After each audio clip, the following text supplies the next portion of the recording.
Bonsoir tout le monde, bonsoir. Bienvenue sur cette deuxième édition de Ligue 1 News en compagnie de notre consultant Diego. Salut. Alors, le programme de ce soir, donc c'est comme d'habitude, on parlera des résultats de la 29e journée de Ligue 1, puis du classement, des rumeurs mercato, vous verrez qu'il y en a pas mal, et puis des autres infos importantes à savoir. Donc avant de commencer, on remercie notre partenaire Vue des Tribunes qui a un serveur Discord, donc si vous voulez faire des pronostics, exprimer votre avis sur différentes situations autour du foot, ce Discord est fait pour vous, donc je vous mets le lien dans le chat. Voilà, c'est parti. Alors, on va commencer avec les résultats de la 29e journée de Ligue 1. Saint-Etienne et Troyes se sont quittés sur un score nul de 1 partout. Attendez tout de suite. Voilà. Puis le Racing Club de Lens a gagné 3-1 à domicile contre le club de Clermont. Puis Nantes a perdu 1-0 contre le LOSC. A savoir que c'est le 6e match d'affilée où Lille ne perd pas en Ligue 1. Et donc il se relève bien, on peut dire, de la défaite en Champions League 4-1 sur la double confrontation si on ajoute les deux scores contre Chelsea. Et sa dernière défaite en Ligue 1 c'était contre le PSG 5-1 quand même à domicile. Donc qu'est-ce que t'en penses Diego? Vas-y, je te laisse réagir. C'est vrai que 5-1 ça reste quand même lourd, mais après ouais, c'est un très bon bilan dernièrement de Lille qui n'avait pas forcément très bien commencé cette saison, avec le 4-0 infligé par le GC Nice en plus à domicile. Et c'est vrai que là en plus ils sont très proches, il me semble, de jouer une place européenne. Donc c'est assez surprenant cette remontada quoi. Ouais, on verra le classement après qui est très serré avec plein de clubs qui se disputent les premières places. Donc après on a l'AS Monaco qui a gagné 3-0 contre le PSG. Donc avec des buts de Ben Yedder, Wissam Ben Yedder, Kevin Volland et Ben Yedder sur penalty. C'est la 5e défaite en Ligue 1 contre le PSG avec donc il y avait notamment Rennes, l'OGC Nice et elles étaient toutes à l'extérieur. Le seul match que Paris n'a pas gagné d'ailleurs à domicile, c'est le 0-0 contre l'OGC Nice sur la phase aller. Et donc Ben Yedder devient premier buteur de Ligue 1 à 17 buts et devance Mbappé qui en a 15.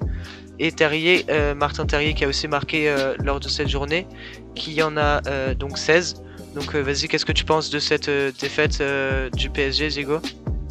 Bah, c'est vrai que moi d'ailleurs, moi le premier j'avais parié l'AS Monaco déjà, parce que c'est vrai que le PSG reste pas sur une super bonne dynamique. Et puis après, bon, moi je m'attendais à quand même, enfin bon, voilà, quand même une domination monégasque avec un petit 1-0, et puis après quand même le PSG qui essayait de revenir et tout. Mais bon, c'est vrai que 3-0 ça fait quand même assez mal quoi. Ouais, franchement, c'est vrai qu'en plus 3-0, Monaco, aussi comme Lille, quoi, qui fait quand même un gros comeback. Parce que c'est vrai que début de saison, c'était pas ça, quoi. Puis, non, c'est assez surprenant quand même de s'en prendre 3 là d'un coup. Je pense que le PSG a pris un gros coup sur la tête après la défaite contre le Real Madrid, quoi. Ouais, c'est vrai, c'est vrai. Donc on enchaîne donc avec Strasbourg qui fait un score nul contre Lorient. Puis Rennes qui gagne 6-1 quand même contre Metz. C'est un score très lourd, on peut dire, c'est le moins qu'on puisse dire. Et donc ils reprennent la 3ème place derrière l'OM qui a gagné contre Nice, qui est maintenant donc 4ème. Et ils ont un goal average de plus 30, donc c'est à dire que les buts marqués moins les buts encaissés, à savoir que le PSG est à plus 32. Donc c'est quand même énorme pour Rennes. Voilà, donc on reviendra là-dessus après avec la déclaration par exemple de leur entraîneur et tout ça. Alors après on a Angers qui termine sa série de 7 défaites d'affilée et s'impose 1-0 à domicile contre Brest. Et puis Montpellier, donc Bordeaux-Montpellier, un match assez fou quand même, avec une victoire de Montpellier après avoir pris 2 rouges.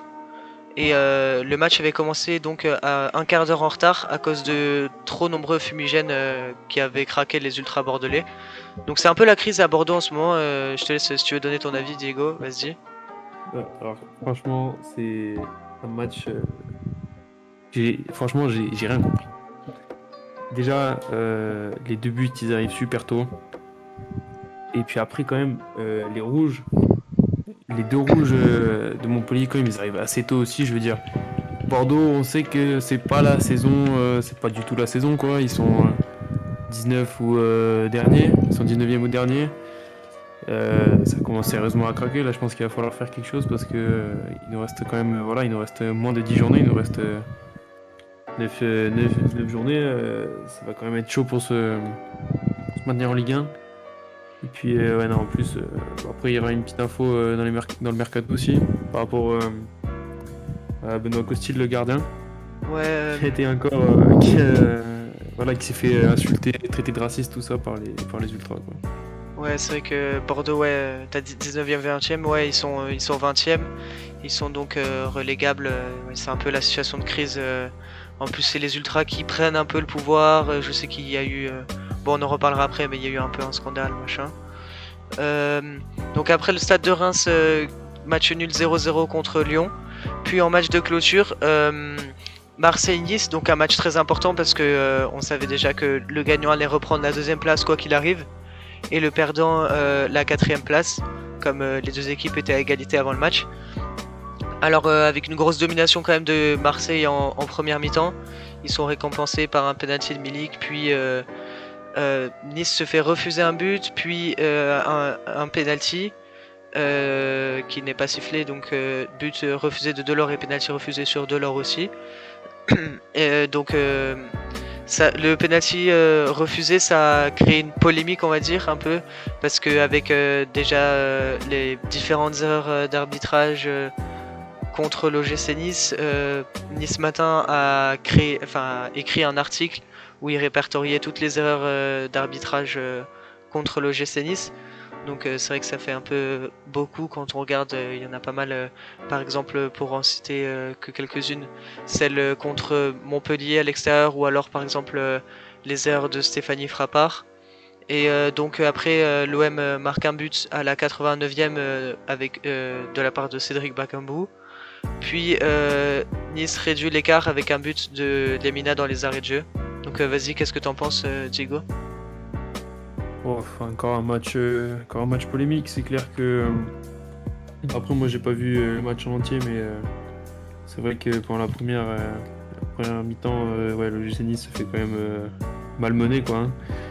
Et puis après, bon, les pénaltys, c'est un peu douloureux quand même. Hein. Bon, après, je le dis pas parce que je suis un niçois, mais je veux dire, c'est vrai que les pauvres niçois, ça fait quand même un moment qui est. Voilà, il y a quand même beaucoup de problèmes d'arbitrage et surtout, on les voit, bon, c'est un peu présent un peu partout, par-ci par-là, quoi, en Ligue 1, mais c'est vrai que ça arrive. Là, ça arrive quasiment tous les week-ends, quoi. Ça doit faire 5 fois, je crois, en un mois, 2 mois peut-être. Là, c'est vrai que après le premier penalty, le penalty sur Under, c'est vrai que Todibo il prend la balle et puis Under il saute avant quoi. Donc bon voilà, après transformé par Milik. Après bon je suis désolé, moi je peux pas parler sur le truc de Delors, ça je l'ai pas vu. Mais voilà bon après but de Bakambu, mais c'est vrai que après le penalty sur Delors ça c'est scandaleux quoi. C'est scandaleux parce qu'on voit le penalty d'Under, genre vraiment il a pris, il me semble que c'est en 15 secondes, c'est fait, il va voir ce qui se passe et puis déjà et après il met le doigt vers le point de penalty et puis c'est sifflé, voilà, il est marqué et puis la suite de l'or c'est non, pas de problème, vas-y, continue. Ouais. Et puis même d'ailleurs il me semble que en plus les Marseillais, il me semble qu'ils ont même dit c'est quoi ça, il y a faute et tout, tu vois. Ça je comprends pas. Et puis bon après Lemina qui vient sauver l'honneur, mais bon. C'est compliqué. Après c'est vrai qu'en plus en deuxième mi-temps le GC Nice fonctionnait bien mieux quoi, mais bon. C'est pas grave, on verra. Ouais, c'est vrai. Après le penalty sur Delors, donc pour expliquer, c'est un peu, il se fait pousser dans le dos par Lemina, il tombe alors qu'il était en bonne position pour tirer et peut-être même marquer. Donc à mon avis, il n'y a pas simulation, sinon il serait resté debout. Et le penalty, oui, sur Under, lui, il y est largement, je trouve, mais c'est vrai qu'il y a plus de vérifications qui sont faites, c'est un peu bizarre. Surtout que je veux dire, on a quand même la chance d'être en Ligue 1, quoi. C'est pas la Ligue 2 ou même déjà la Ligue 2, je dirais qu'il faudrait mettre la barre.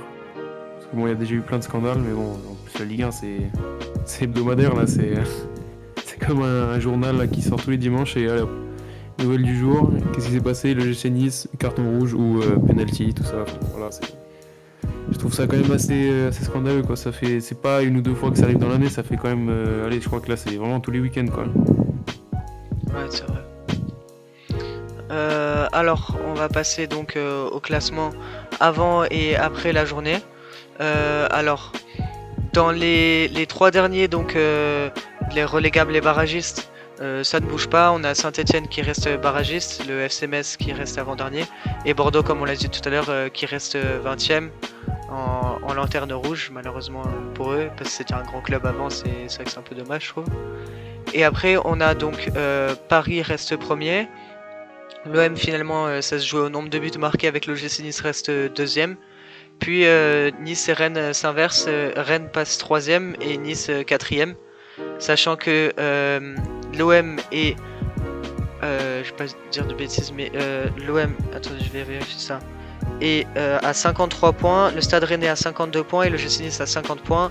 Donc c'est-à-dire que Nice est à 3 points de l'OM, donc en cas de défaite de l'OM à la prochaine journée, donc c'est à Saint-Etienne, ce qui me paraît quand même peu probable, mais bon, Ouais, mais Nice reviendrait à égalité.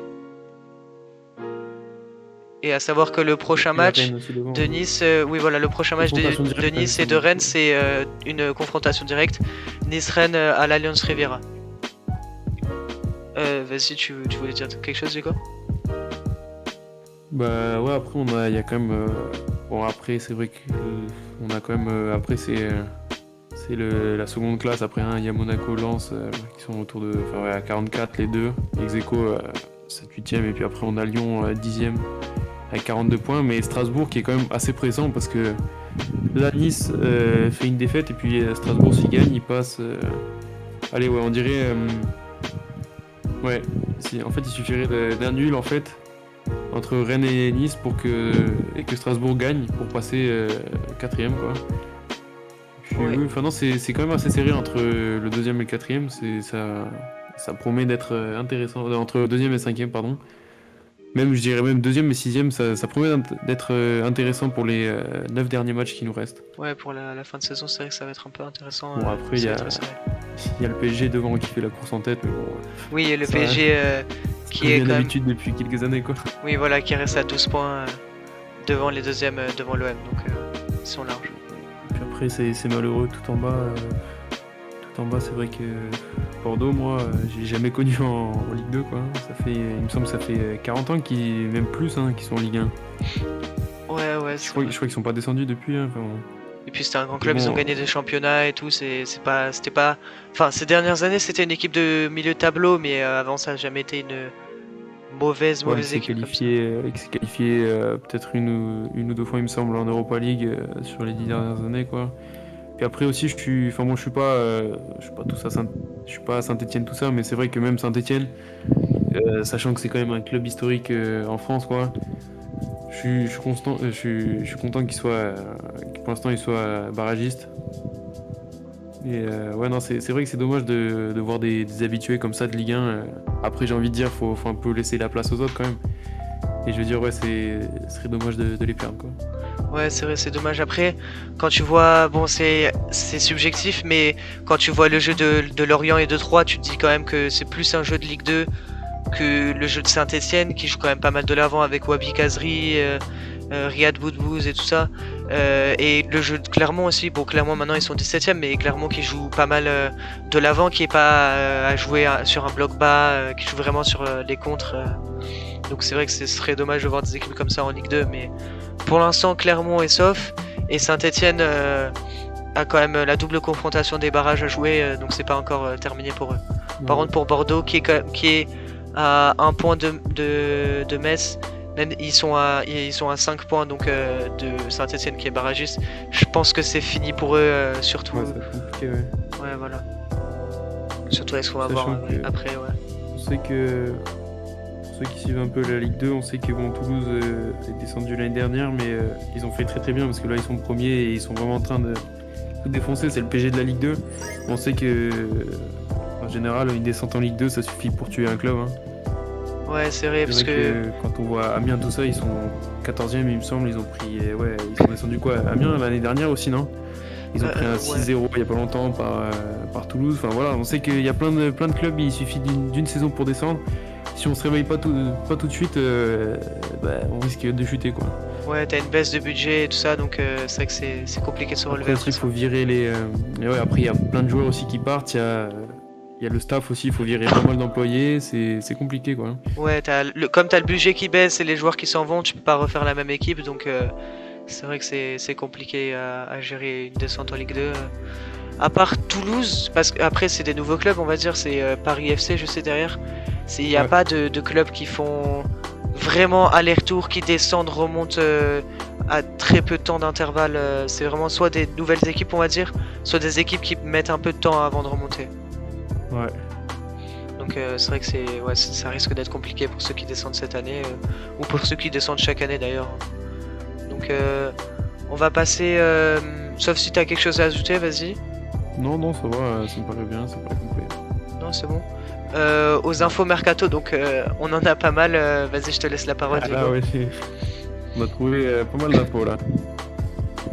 Alors, du coup, comme je disais avant, Benoît Costil, voilà, c'est les ultras girondins les ultras girondins de Bordeaux qui, bon, ont commencé à l'accuser de racisme, tout ça, puis bon, ça devait être quand même assez fort parce qu'il a quand même décidé, il est en train de rompre son contrat, donc ça devait être quand même assez fort. Euh, donc après, on va continuer avec Antonio Conte, l'actuel entraîneur de Tottenham et puis ancien sélectionneur de la comment il s'appelle l'Italie, je me rappelle plus là. Enfin bon, la sélection italienne quoi, Ouais, des Azzurri je crois. Après bon, qui était aussi ancien entraîneur de de la l'Inter. Juve. Ouais, qui est passé à la Juve aussi, ouais. Et donc du coup, c'est vrai qu'il y avait Massimiliano Allegri, donc l'entraîneur de la Juve, et puis comment il s'appelle Simone Inzaghi. Lui, je sais plus où est-ce qu'il est. Il est à la Fiorentina ou Simone il joue Inzaghi, dans une club. il me semble qu'il est au Milan AC. Voilà, bon bah voilà. Donc du coup, voilà, il serait Antonio Conte qui serait du coup annoncé du côté du PSG. Ouais, dans le poste d'entraîneur, parce que c'est quasiment sûr que Pochettino va partir. Puis même moi à leur place, je pense que c'est le choix que je ferais parce que Pochettino. Enfin, vas-y, ouais, si tu veux dire ton avis sur Non, Pochettino. mais ouais, enfin, ouais, à mon avis, Pochettino, voilà, c'est comme on disait, hein, les entraîneurs du PSG, ça va partir vite, quoi. C'est 2 ans et puis après ça part, c'est contrat intérimaire, quoi. Ouais, non, mais après, c'est parce ils peuvent pas avoir beaucoup d'autorité avec les stars qu'il y a dans le groupe. C'est compliqué à gérer. Donc après, on a le FC Séville qui serait intéressé par Jason Denayer, donc le Lyonnais belge, ancien Citizen. Du coup, sachant qu'il est en fin de contrat, on serait plutôt vers un départ libre de l'Olympique Lyonnais.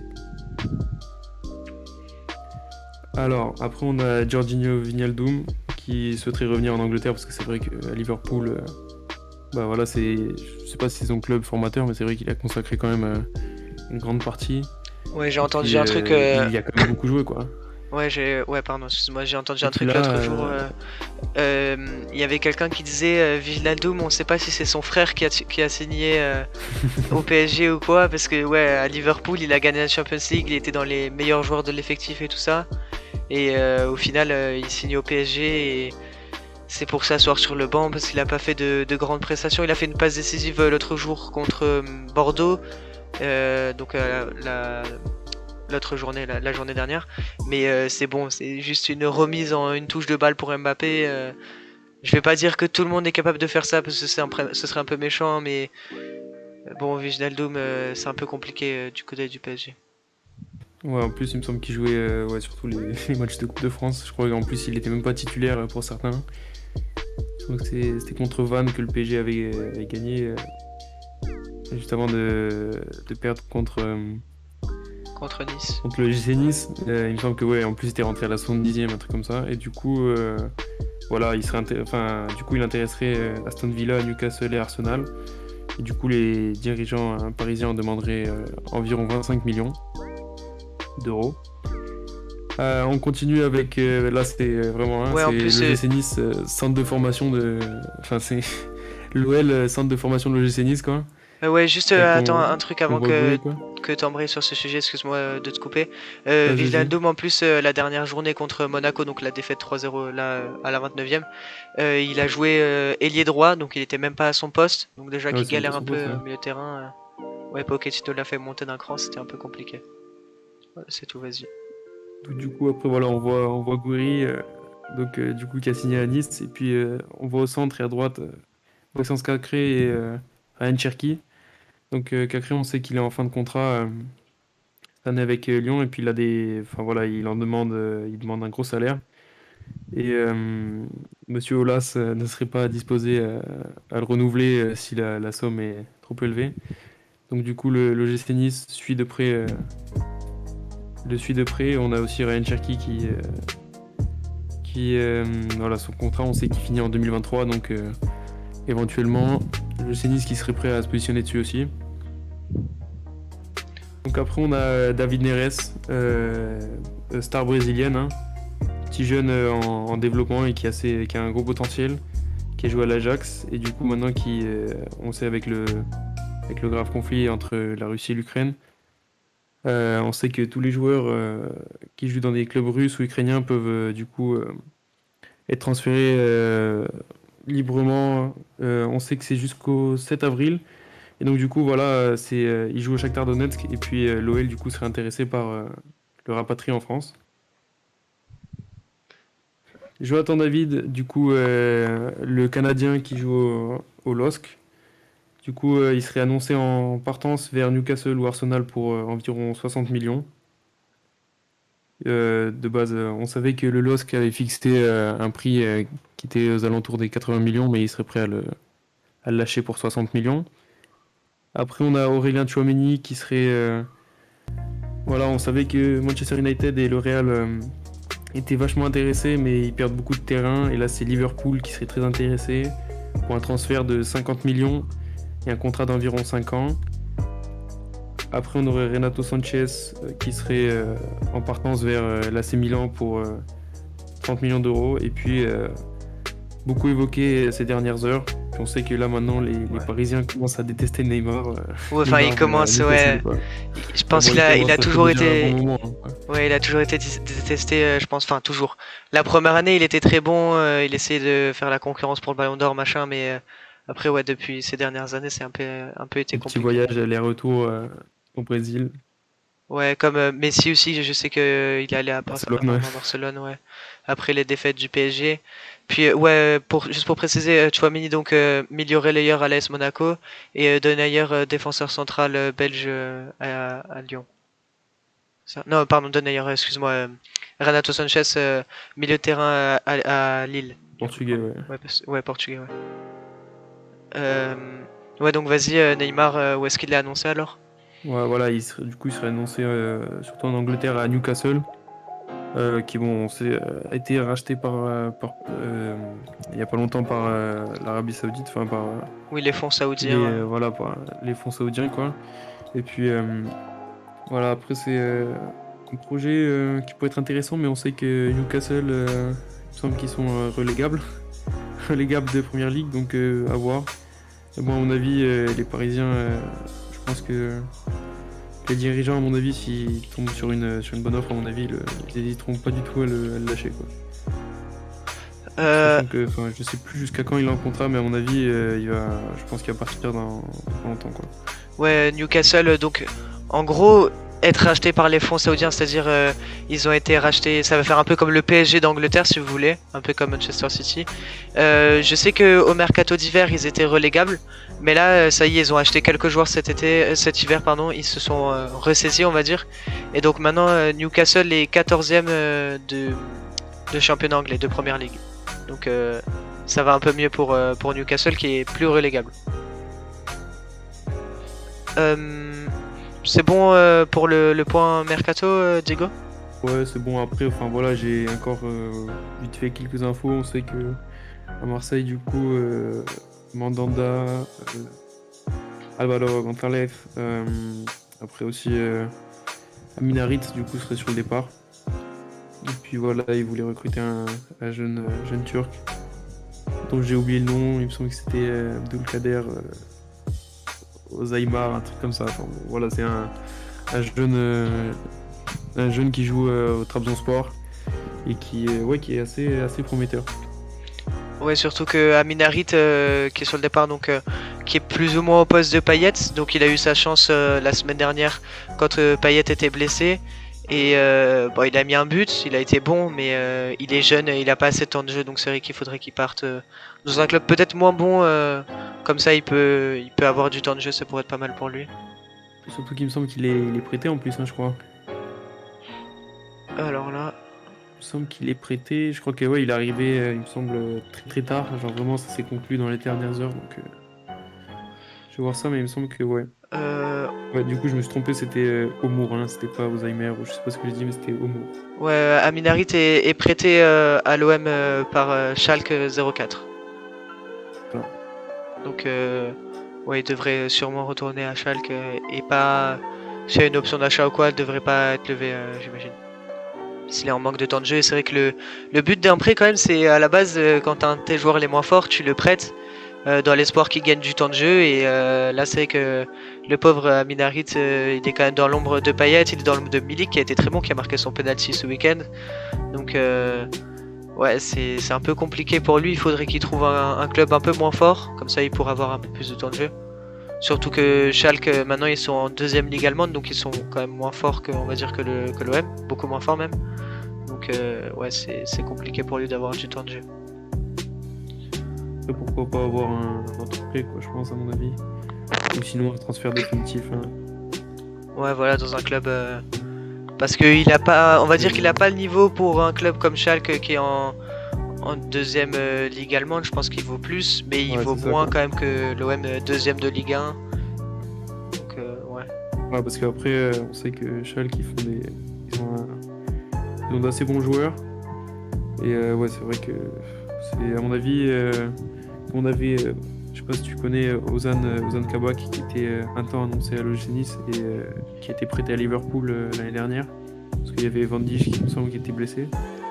C'est vrai qu'ils ont quand même des très bons joueurs, mais bon, à mon avis, ouais, je pense que Amin Harit va vouloir quitter, à mon avis, Schalke, quoi, parce que c'est pas très très intéressant de jouer la Bundesliga 2, quoi.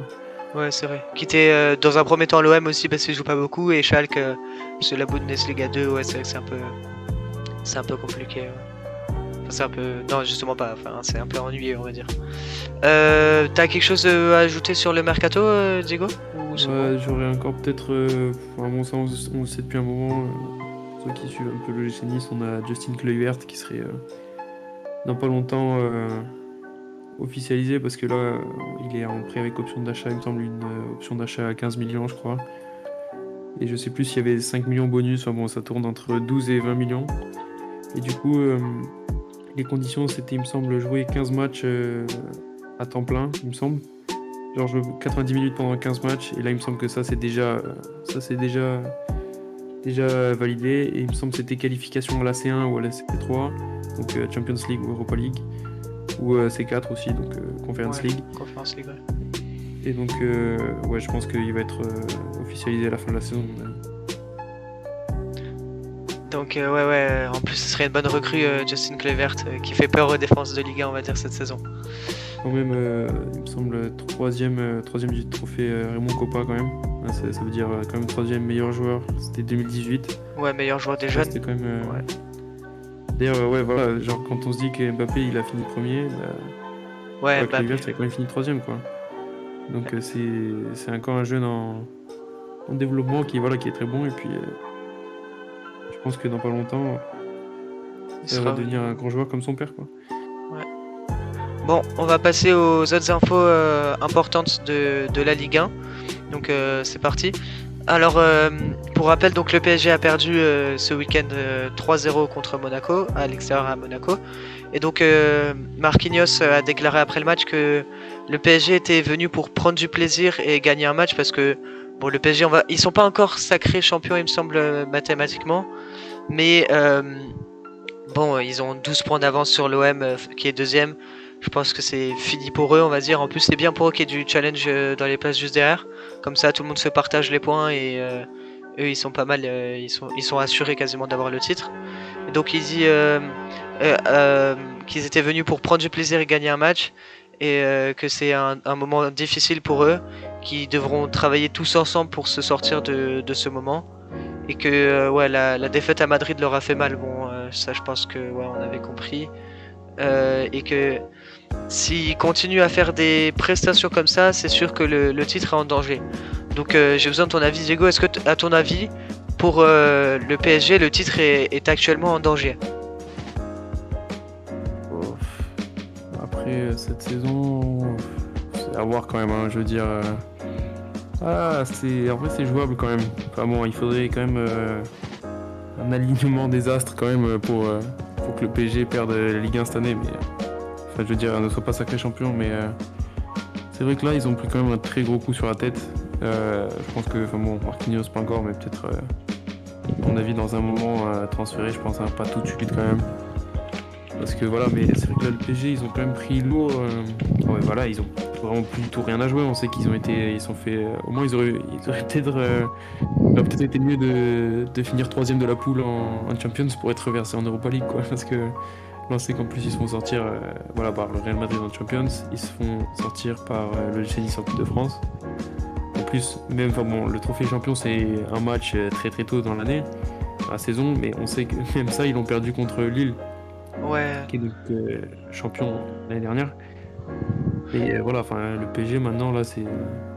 Voilà, Monaco je pense c'était déplacement sur la Côte d'Azur, tranquille. On va jouer un peu au casino, on va faire le match, puis on va rentrer à la maison quoi. Enfin, voilà. Je pense que le PSG malheureusement, Ouais, c'est compliqué voilà, à pour eux mon cette avis cette année c'est. Bon, après je pense qu'ils reviendront plus fort mais ça va être un peu compliqué, là. Après, c'est vrai que j'ai entendu avec tout ça que c'était leur pire saison depuis l'ère Qatari, donc depuis l'année 2012, parce que du coup, au final, ils auront que le trophée de Ligue 1 s'ils le gagnent. Bon, c'est quasiment fait. Ils se sont fait sortir en 8ème de Champions League, en 8ème de Coupe de France, ils ont pas eu le trophée des champions. Donc ouais, c'est un peu compliqué pour le PSG, hein. C'est le moins qu'on puisse dire. Et donc Marquinhos termine en disant que il faudra revenir après les sélections, donc la trêve internationale qui a lieu cette semaine, avec un bon état d'esprit. Donc c'est-à-dire ouais, il faut qu'ils aient un peu la rage de vaincre parce que là sinon ça va pas se faire tout seul, quoi. Il faut quand même que ils gagnent. Ils ont encore le match contre l'OM qui sera décisif parce que l'OM ils sont juste derrière eux. Donc il faut vraiment qu'ils aillent chercher le plus de victoires possible. Après donc on a Montpellier qui rentre dans l'histoire, on va dire un peu à la fois tristement et à la fois dans le bon sens, parce que Montpellier c'est la première équipe à gagner un match sans encaisser de but après 2 rouges avant la mi-temps en Ligue 1 de ces 30 dernières années. Donc ça remonte à loin quand même. Donc les cartons rouges, on rappelle, ils ont été obtenus par Koza à la 39e et Ristic à la 45 plus 6. Et les 2 buts ont été marqués en première période aussi. Donc en fait ils ont marqué, puis ils ont pris les 2 rouges et en fait c'est, on va dire, plus rien passé dans le match puisque ils ont ni pris de rouge, ni pris d'autres rouges heureusement, ni pris de but, ni marqué d'autres buts. Donc c'était pas forcément un match important pour Montpellier qui conserve sa 3ème place et se fait quand même maintenant une avance de 5 points sur Reims après le nul de ces derniers contre Lyon. Ouais, qu'est-ce que t'en penses, Diego, les 2 rouges, qu'est-ce que t'en penses? Bon, c'est scandaleux, surtout quand tu gagnes 2-0 contre Bordeaux, tu te dis éventuellement on peut faire jouer les U18 quoi, tu vois. Je t'ai dit tu peux jouer avec la réserve, tu vois, sans vouloir être méchant, tu vois, je veux dire. Tu peux faire des changements, tu vois, tu peux faire tourner, c'est tranquille, je veux dire. Pas besoin de te stresser et tout, à commencer à envoyer des coups de scie sauteuses là.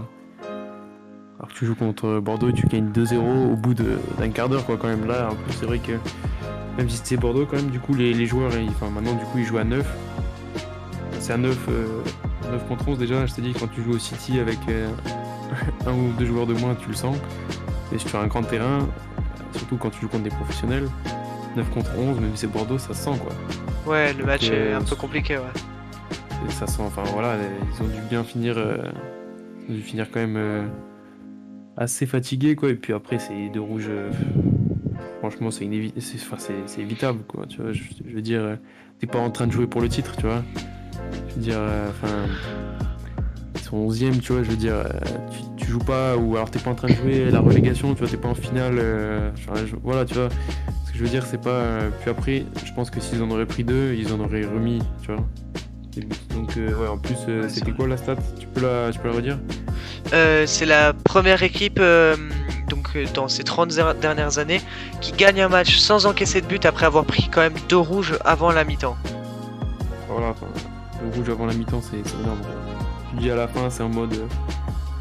Il y a genre 2-1 et tout, Bordeaux qui aurait super bien joué et tout, tu vois, et après eux ils commencent à se mettre sur le ballon et tout, tu sais, les Montpelliérains, tu sais, à chercher la merde et tout, après il y a bagarre, il y a carton rouge qui vole pour tout le monde, ou alors Stéphanie Frappard qui vient arbitrer. Ouais. Puis, non, enfin voilà, quoi, c'est 2 rouges avant la mi-temps, c'est scandaleux un peu quand même. Ouais, déjà 2 rouges ça fait beaucoup, alors ouais. Déjà quand tu prends un rouge déjà tu te dis putain qu'est-ce qui lui est passé par la tête, tu vois. Et là 2 d'un coup ça fait quand même ça fait beaucoup. Ouais, c'est vrai. Donc après on a Bruno Genesio, dont on parlera après, pardon, je me suis trompé, je sautais une étape. Peter Bosz, entraîneur de Lyon, exclu au bout de 29 minutes à peine. Il contestait depuis quelques minutes un carton jaune, même pas rouge, jaune, que Maxence Cacré avait reçu pour une semelle sur un joueur adverse. Et donc on attend la commission de discipline qui se tient donc comme d'habitude le jeudi pour connaître sa sanction sur les prochains matchs. Bon, franchement, je peux dire un truc, ils vont pas lui faire de cadeau quoi. Ça c'est clair. Ouais, c'est vrai.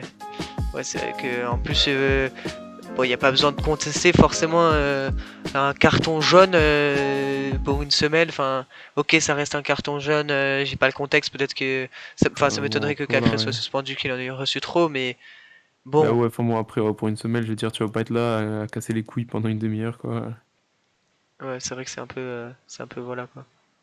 C'est C'est un bon, peu lourd. enfin, quand tu vois que tous les week-ends, à Nice, ils se font annuler des pénaltys ou ils se prennent des rouges ou des pénaltys pour rien, et qui sont là et tout, enfin, c'est bon, ça passe en 5 minutes, et puis après, bon, tu l'as mal pendant quelques jours dans la tête, mais Ouais, ça c'est vrai. s'arrête là. Et là, pour une semaine, si tu passes comme une demi-heure, c'est que t'as la rage, mon pote, quoi. C'est ça, quoi. Ouais. Euh, donc après on enchaîne avec Bruno Genesio, entraîneur de Rennes, ancien entraîneur de Lyon d'ailleurs, Ouais. qui se dit agréablement surpris par ses joueurs. Donc on rappelle qu'ils ont gagné quand même 6-1 ce week-end. Par rapport à leur entame. Donc ils ont ouvert le score à la 18e minute sur penalty. Penalty qui a été retiré d'ailleurs. J'imagine, bon, on comprend pas trop sur le ralenti, mais j'imagine que c'est les joueurs qui sont rentrés trop tôt dans la surface de réparation. Euh, donc il dit quelque chose d'intéressant après. Il dit qu'ils doivent se méfier, ne pas s'enflammer, être vigilants tout en gardant la confiance. Donc c'est-à-dire, oui, garder la confiance parce qu'ils sont sur de bons résultats ces derniers temps. Mais ouais, se méfier parce que il y a quand même une différence de points qui est très faible entre les équipes. Donc on l'a dit tout à l'heure, l'OM qui a un point d'avance sur Rennes, qui eux-mêmes ont 2 points d'avance sur Nice. Les équipes que j'ai citées sont respectivement 2, 3e et 4e. Donc c'est quand même, ça reste quand même serré. Et donc il dit après, pour devenir une grande équipe, il manque encore des choses. Donc à ton avis, et vous aussi le chat, vous pouvez participer, qu'est-ce qui manque à Rennes pour être une grande équipe? Et après je dirais ce qu'il a dit lui. Vas-y. À Rennes, comment dire. Déjà, on sait qu'ils ont un très bon centre de formation, ça c'est déjà. Après, voilà, enfin, là, en général, là, depuis un petit moment, ils sont quand même assez constants, mais je veux dire, parfois, bon, c'est comme ça arrive au plus grand, hein, mais parfois un peu de l'irrégularité, quoi. Mais après, même, je pense que c'est pas forcément ça. Après, je sais plus trop combien ils ont dépensé, mais après, voilà, peut-être qu'ils investissent pas trop, mais enfin bon, après, ça se comprend, ils ont un très bon centre de formation, tu vois. Je veux dire, non, franchement, oui, il reste quand même sur des bonnes dynamiques. Donc, Alors ouais. je sais pas trop, hein. Ouais, donc tu dirais surtout la régularité, donc l'investissement, mais ça c'est plus à long terme Ouais, voilà, si tu as c'est des bons plus à long résultats. terme, ouais. Ouais, donc surtout la régularité. Donc lui, c'est plus ou moins ce qu'il dit. Il a dit qu'il manquait des choses. Donc il dit qu'ils finissent pas comme une grande équipe. Donc il cite par exemple le Real, le Manchester City ou le Bayern, qui prennent pas de but parce qu'ils ont fait 6-1. Bon, ils ont quand même pris un but, mais je pense qu'on peut largement leur pardonner. Et ils continuent à essayer de marquer le 7e, le 8e, le 9e, etc. Donc oui, c'est vrai que Rennes, ils mettent 6 buts. Et après, moi, j'irai pas jusqu'à dire que c'est fini, mais voilà. Parce que, Euh, oui, si t'en mets, parce que on connaît, encore un exemple avec le GC Nice, on connaît les joueurs lyonnais, là, enfin bon, le Nice-Lyon, là, en début de saison. Enfin, mon début de saison, enfin, voilà, phase aller, je veux dire, à l'Alliance. On sait que, voilà, Lyon mène 2-0 jusqu'à la 85e, si je me trompe pas. Puis vient Attal, vient Delors, vient Guessant, et puis au final, 92, fin du ouais, match, 3 buts, ouais. 3-2. Donc voilà, il faut pas se faire avoir sur des. Je veux dire, toujours essayer d'être dans le match, quoi, hein, parce que, enfin bon, après, t'en mets 6, je pense que tu peux rentrer au vestiaire, tu vois. Ouais, c'est vrai, mais après, quand tu regardes. Mais on sait jamais, quoi. Ouais, voilà, on sait jamais parce que tu regardes. Bon, 6 buts, c'est impossible à rattraper. Mais Rennes gagnait 6-0, c'est-à-dire qu'il n'y a jamais eu d'égalisation de Metz ou machin. Et, ils mettent En leur plus, il y dernier a but à la un but, 64e. voilà, ça, ouais. Ouais, voilà, t'as Guy Rassi, pardon, qui signe son triplé à la 64e. Bon, à ce moment-là, je pense que c'est fini dans leur tête. Mais du coup, ils mettent plus de buts après ça. Donc c'est un peu ce que Bruno Genesio leur reproche. Ils essaient pas d'aller chercher le 7e, le 8e, etc. Et donc ils prennent quand même un but à la 87e par Mafuta. Bon, c'est à mon avis, à la 87e, il restait 3 minutes plus le temps additionnel. C'était un peu compliqué de renverser la tendance, mais ils prennent quand même un but. Donc on voit qu'il y a un certain relâchement un peu. Ils se relâchent une fois qu'ils ont mis leurs 6 buts. Pour eux, on va dire que dans leur tête c'est fini alors Surtout que qu'ils c'est devraient quand tu rester. regardes les buts, il y a tout qui se passe en première période, quoi. Ouais, C'est c'est ouais. Terrier à la 18e sur penalty, après il en met un à la 27e, Guirassy à 20, enfin Guirassy à la 40e, à 54, 58 de Traoré et 64 pour finir de Guirassy. Enfin, C'est première plus Ouais, ouais, bah il y en deuxième a eu proche, autant, ouais. proche, proche, quoi. Il y en a eu autant, mais ouais, c'est vrai que c'est première, plus ou moins répartie, 18, 27, 40, c'est voilà, c'est homogène. Par contre, après, Et c'est après, vraiment début, et début après, deuxième, quoi. C'est on 54, fait la bourgade, quoi. 58, 64, et après, à 64e, au bout de 20 minutes de seconde période, on va dire, c'est le match est plié. 6-1, ils peuvent déjà les renvoyer chez eux. Enfin, voilà, quoi, c'est c'est un peu compliqué, quoi. C'est un peu dur, on va dire. Ils en ont Ouais, pris 6 alors Metz, que. Ouais. ouais, déjà, ils sont pas dans une super forme, mais en plus, on sait que, ouais, en plus, t'en prends 6, tu te dis, bon, c'est bon, quoi. Pourquoi je viens là, quoi. Au pire, je viens pas, je prends un 3-0 forfait, et puis c'est bon, quoi. Je veux dire, Ouais, c'est vrai qu'est-ce qu'ils ont, que je vais m'emmerder ouais, à jouer, quoi. C'est ils ça. ont de quoi être fiers, les Rennais. Et donc, pour revenir, excusez-moi, je saute un peu du coq à l'âne, mais pour revenir à tout à l'heure, Bordeaux, ça me fait penser, je vois l'image des ultras bordelais. Ces derniers temps, on est quand même pas mal dans une crise à Bordeaux. Donc, il faut savoir qu'il y a les ultras qui ont beaucoup de pouvoir là-bas, comme dans pas mal de clubs de Ligue 1, mais là, ils ont demandé au président carrément à voir l'entraîneur parce que ils trouvaient qu'il faisait n'importe quoi pour critiquer ses choix tactiques. Et donc ils ont réussi, ils ont eu une réunion avec lui euh, et ils lui ont dit en gros, de se bouger un peu les fesses et d'aller gagner des matchs en substance. Et donc ils font peur, on va dire, aux autres supporters qui viennent plus voir les matchs. Donc il y a plus que les ultras. Donc ce club-là, ils vont finir en Ligue 2. Il me semble qu'ils sont en liquidation, donc ils sont vraiment pas bien. Et comme quoi, un entraîneur, ça peut tout changer parce que dans ce sens-là, évidemment, parce que leur entraîneur, il est arrivé il y a pas longtemps, il me semble. Et dans l'autre sens, donc quand on voit l'exemple de Xavi avec le Barça qui vraiment revient de loin, donc ouais, franchement, Puis même, ouais, c'est triste pour Bordeaux, quoi. je te coupe 2 secondes, mais même, en plus, Vas-y. grand joueur, on veut pas dire mauvais entraîneur, parce qu'on voit que, bon, ça me fait mal, hein. Ça me fait très mal, le Classico, mais bon, Xavi, on voit que grand joueur et très courte période d'entraîneur, mais très grand entraîneur aussi, quoi. Ouais, ouais, voilà. Et Mais ouais, c'est triste, hein, ce qui arrive à Bordeaux, quoi. Très ouais, c'est vrai triste. que à 9 contre 11 de perdre quand même dans son stade devant ses supporters. En plus, les ultras, ils retardent le début du match, c'est vrai ça. Ils retardent le début du match d'un quart d'heure et après, ça arrive très vite. Deux buts, deux cartons rouges et bon, le match, il se passerait en deuxième période du coup. Donc, Mais après, à mon avis, je sais que, il me semble, il y a déjà quand même pas mal de joueurs qui sont jeunes, en fait, qui sont prêts. Donc, c'est des joueurs, après, qui ont peut-être pas cet amour pour le maillot, tout ça, qui se disent, bon, bah, c'est bon, t'as vu, sur 10 matchs, on les a tous perdus. Ouais, on a gagné un, et puis ouais, c'est ça sert à quoi? De toute décourageant façon, quoi. je finis la saison, moi je rentre chez moi, et puis au pire, dans le meilleur des cas, je joue avec mon équipe, sinon je suis reprêté, enfin bon, qu'est-ce que je m'en fous, tu vois? Ouais, c'est un Donc peu voilà, après, décourageant. Ouais. ça part vite fait dans la dépression, quoi. Donc en fait, ouais, c'est vrai Genre, que on peut du coup t'es observer déprimé, quoi. un peu, on va dire, l'effet inverse du PSG. Parce que le PSG, on se rappelle qu'ils jouaient pas à la Ligue 1, ils en avaient rien à faire. C'était trop facile pour eux, on va dire. En plus, ils ont 12 points d'avance sur les deuxièmes, donc ouais, c'est vrai que c'est un peu justifié, on va dire. Ils jouaient que la Champions League, ils se sont fait éliminer en huitième, et en fait, au final, ils ont plus de challenge, parce qu'ils se sont fait éliminer de toutes les compétitions à part de la Ligue 1. Bon, on peut pas se faire éliminer de la Ligue 1, mais voilà quoi. Et donc à Ouais, sauf si Bordeaux, tu redescends, quoi. ils ont tout Comme Bordeaux. perdu. Pareil, ils ont tout perdu et du coup, ils en peuvent plus. Ils galèrent en Ligue 1, ils jouent plus non plus. Donc en fait, on a Niveau les deux financier, en extrêmes un plus, peu. c'est, comment il s'appelle? C'est Gérard Lopez, en plus, ouais, enfin bon, qui est, bon, ce scandale, scandale, on sait, avec, à Lille, quoi, hein. Heureusement qu'il y avait Galtier qui était passé.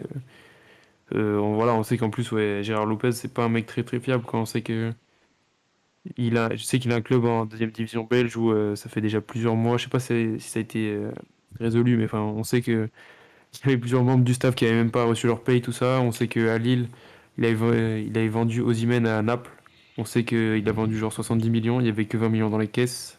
Enfin voilà, on sait que Gérard Lopez, mon ami, là, s'ils descendent en Ligue 2, ça va être bien de ce côté-là, parce que s'ils peuvent réussir à prendre un autre président et un autre propriétaire, parce que voilà, Gérard Lopez, il est un peu dans les magouilles, quoi. Ouais, donc Gérard Lopez, propriétaire de plusieurs clubs de football, Donc on a le Royal Excel Mousseron, Boavista FC qui est donc un club Portugal qui est à Porto, et donc le Royal Excel Mousseron qui est un club à Mousseron donc en En France. Belgique, ouais. En Belgique. Ah oui, non pardon, en Belgique, excuse-moi.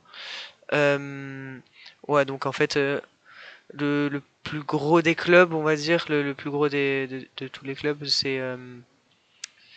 excuse-moi, c'est le Boavista donc qui est en premier championnat portugais, on va dire, parce que il y a Bordeaux donc qui va descendre, le Royal Estrel Mousseron qui est déjà en deuxième division, il me semble. Donc ouais, c'est un peu voilà, Gérard Lopez, il est un peu en train de galérer, on va dire. Donc je pense que le club va être vendu parce qu'ils sont, ouais, il est en galère financière. Donc ils vont perdre des joueurs, ils vont perdre leur président. Après, comme la faute est remise sur l'entraîneur, ils risquent de le perdre aussi. Donc Bordeaux, c'est bon, c'est pas méchant envers eux, mais je pense que c'est fini pour Bordeaux. Ils vont descendre et ils remonteront pas, je pense. C'est fini pour eux. Surtout avec des clubs, par exemple, comme t'as Toulouse qui a une grosse avance en Ligue 2 sur le deuxième, donc ouais, ça risque d'être compliqué pour eux. T'as quelque chose à ajouter, Diego? Après, ouais, voilà, enfin, voilà, pas spécialement, mais on sait que, enfin bon, c'est pas encore fini, faut pas les enterrer, mais bon, à mon avis, c'est vrai qu'à mon avis, on est proche de la fin pour Bordeaux, et puis j'espère que s'ils descendent cette année, qu'ils reviennent d'un coup comme Toulouse, quoi. Mais bon, c'est à voir, hein, c'est un cas différent. Ouais, c'est vrai, ils risquent de perdre pas mal de monde, donc ça peut être un peu compliqué. Bon ben voilà, hein, c'est fini, je pense. Pour tout. On a traité tous les sujets. Donc merci beaucoup à Vue des Tribunes et à FIFA Community, donc qui étaient nos deux partenaires ce soir. Je vous remets les invitations de leur Discord. Discord de communauté de foot, hein, on précise. Si cette émission vous a plu, n'hésitez pas, vous pouvez nous retrouver en rediffusion sur Twitch, sur cette chaîne, normalement ça devrait marcher. Et sinon, pour être sûr, sur YouTube, donc vous avez le lien juste en dessous du lecteur si vous descendez un peu, notre chaîne rediffusion YouTube avec toutes les émissions, euh, quasiment à la fin du live. Donc voilà, merci à tous d'être présents, merci Diego d'avoir De été rien. présent sur ce live. Et on vous dit donc à la semaine prochaine pour un nouveau live. À plus. À la semaine prochaine, ciao, ciao.